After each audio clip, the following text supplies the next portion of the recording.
Et salut les amis, c'est Okayo, et aujourd'hui on se retrouve pour un nouvel épisode de The Locker of Death. Donc dans le dernier épisode, nous étions arrêtés au moment où je crois... Non, j'allais dire c'est le moment où Nozoka nous avait dit qu'elle avait mis le panneau dans le casier, mais non, c'était pas ça. On avait fait le rituel, oui, et on avait appris que du coup, avant d'avoir...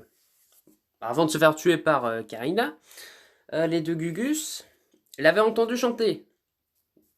Et donc, ah oui, voilà, ça me revient. Du coup, on a fait nos recherches sur cette musique. Nos parents ne le savaient pas, mais grâce à notre grand-père, il nous a indiqué une ville où il l'avait entendu, et du coup, on va partir dans cette ville. Donc voilà, c'est tout, je crois, de ce qu'il y avait d'intéressant. Du coup, on va continuer. C'est parti.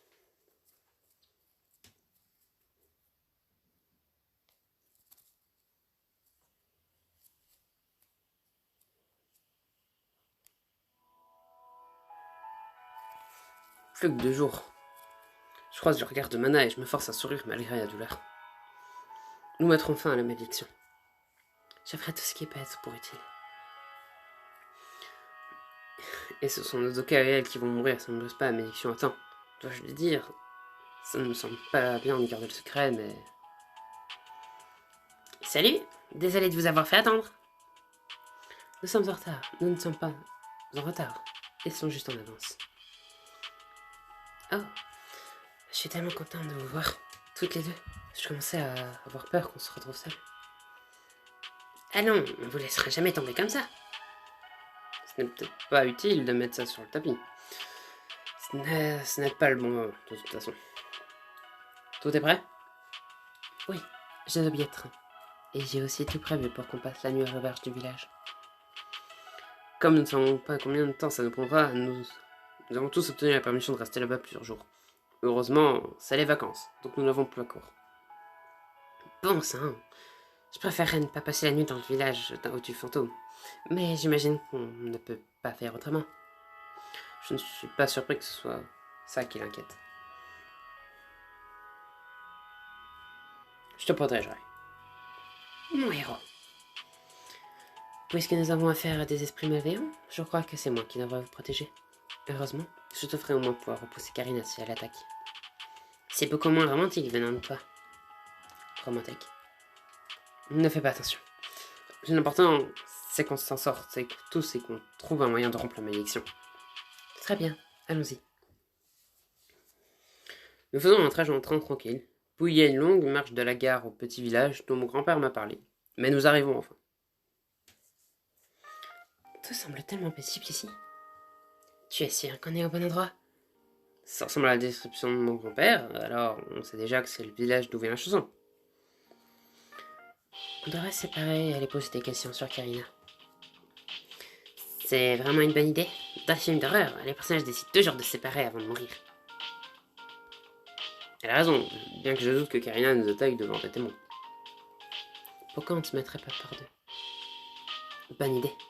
Nodaka et moi, on va enquêter au nord du village, pendant que Simon et toi, vous allez au sud. Oh, je voulais être avec Simon. N'oublie pas que c'est Rui qui sait comment combattre les fantômes. J'ai changé d'avis, ça va d'accompagner Rui. Ok. Alors que nous nous mettons tous les quatre à rire, la tension que je ressens depuis une semaine commence à retomber un peu.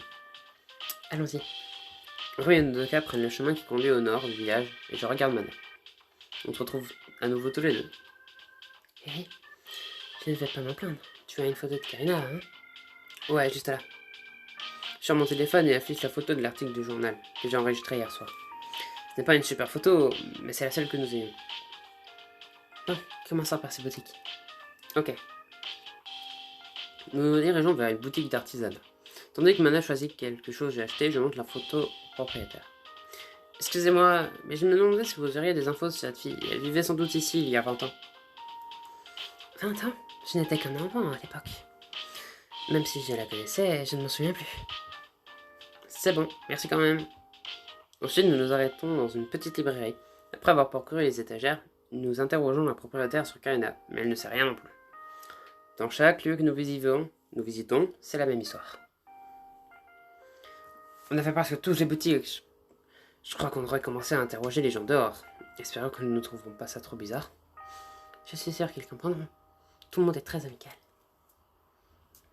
Elle a raison, Tous les villageois sont souriants et discutent les uns avec les autres, et plusieurs nous saluent d'un geste quand nous passons, bien qu'ils ne nous connaissent pas.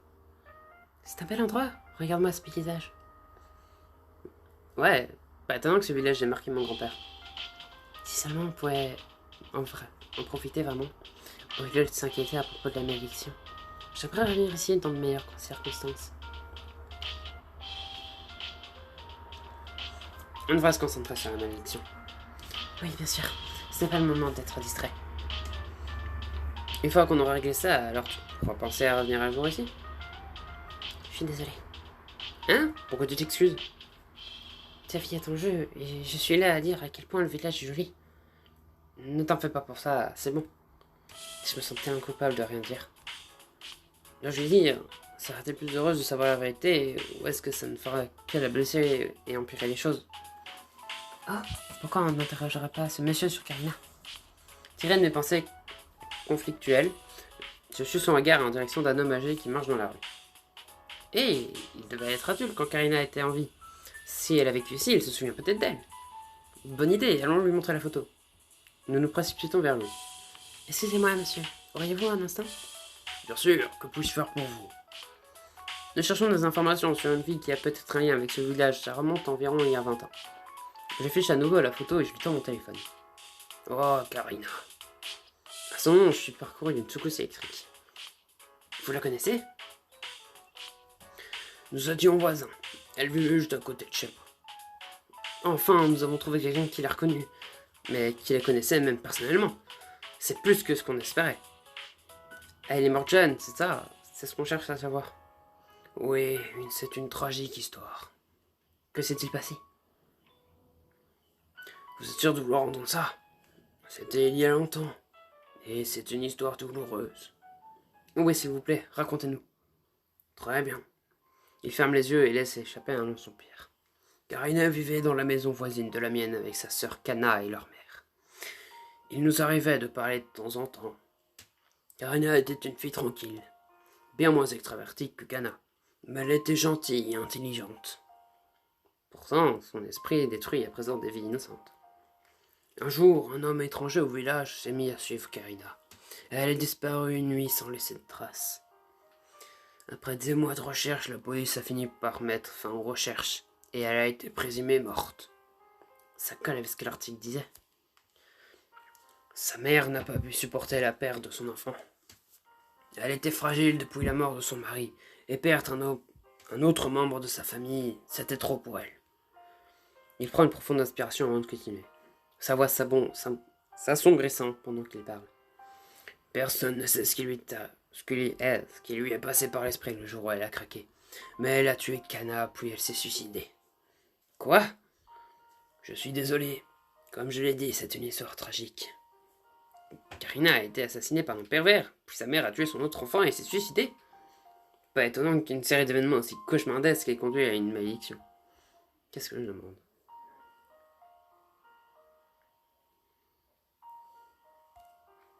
On n'a jamais retrouvé le pervers? Non, on ne l'a plus jamais revu dans les environs. Après ça, il a dû fuir après l'avoir tué.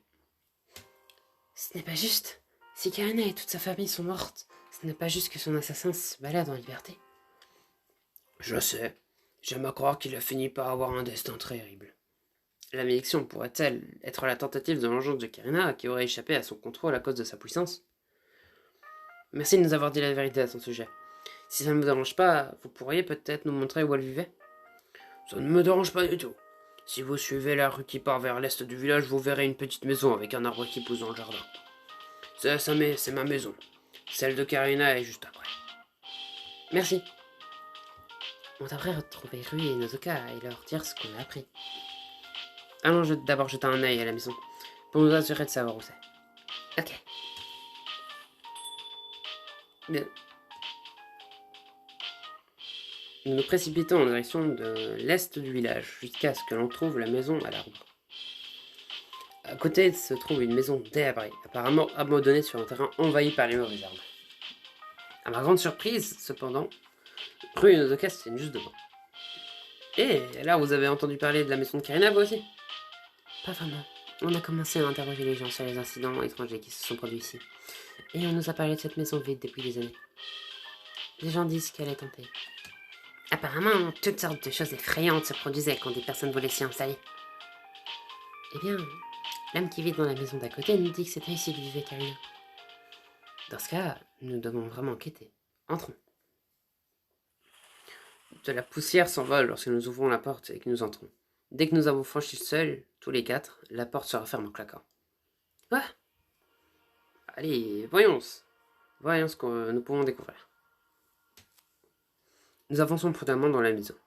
Il n'y a pas d'autre bruit que celui de nos respirations et de nos pas, mais une étrange tension flotte dans l'air. Une photographie est accrochée au mur. Et je me tourne pour la regarder. C'est une femme, mes 2 filles. Elle a passé un bras autour de l'une des filles, tandis que l'autre se tient à côté d'elle, en tenant une poupée.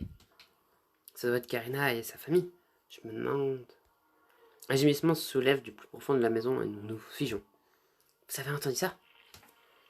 C'est probablement la maison qui grince. C'est une explication est moins convaincante quand tu sais qu'il y a un fantôme dans les environs. Ah! On se retourne tous vers elle, paniqués en entendant son cri, soudain. Rui a les mains sur la poitrine et elle regarde dans le vide, derrière nous. Rui? Cette présence, elle est trop puissante. Tant de douleur et de souffrance. Je ne peux pas. Ça doit être un problème lié à sa sensibilité aux esprits. Le fantôme qui hante les lieux doit être trop puissant pour elle. Arrêtez ça. Je ne peux pas. S'il vous plaît, arrêtez. Nous devons sortir de là. C'est vrai. Elle attrape la main du Rui et l'entraîne tandis que nous nous précipitons pour repartir par où nous sommes venus. Bien que le Rui tremble toujours en cherchant à reprendre son souffle, elle arrive à nous suivre. Espérons que la sortir de cette maison suffira à l'arrêter quoi que ce soit. Alors que nous approchons de la porte, le fantôme de Karina apparaît devant nous, bloquant le passage.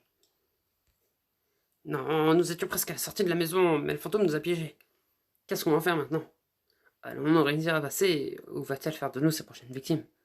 Découvrez-la dans le prochain chapitre. Bon, eh bien, la fin d'un chapitre, encore une fois. Nous sommes donc confrontés à Karina. Et nous savons un peu plus sur son passé. Qu'un pervers, je pense qu'elle l'a kidnappé, puis l'a probablement tué. Enfin, oui, l'a tué, mais il y a peut-être des choses avant. On n'ira pas plus dans les détails.